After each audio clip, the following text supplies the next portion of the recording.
यह एक कहानी है कुआं और चुड़ैल की। एक गांव में दो बहनें रहती थी। दोनों बहनें अपने ही मधुर में बातें करने लगी। दीदी, इस कुआं में तो रात को बहुत ही भयानक आवाज आता है। सही चुना। अगले ही दिन हुआ सुबह हो गई। दोनों बहन ने अपनी मटकी लिया और कुआं की ओर बढ़ने लगी।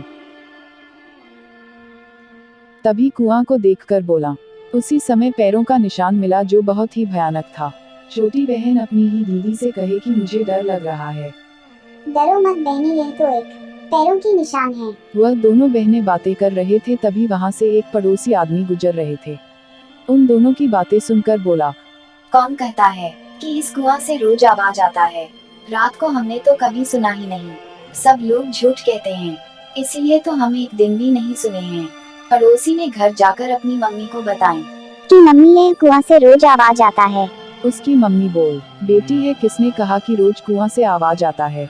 मुझे तो एक दिन भी नहीं सुनाई दिया। मम्मी, रीता और गीता बात कर रहे थे उसी दिन जब रात हो गई तो।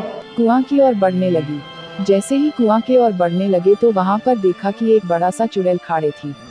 इस समय चुड़ैल ने कहा कि तुम सब लोग जिंदा नहीं बचोगे। चुड़ैल की बात सुनकर वहां से भाग गई। अगले ही दिन पड़ोसी ने रीता और गीता से मिले। सच कहते हैं बेटी, सच में चुड़ैल है वहां पर।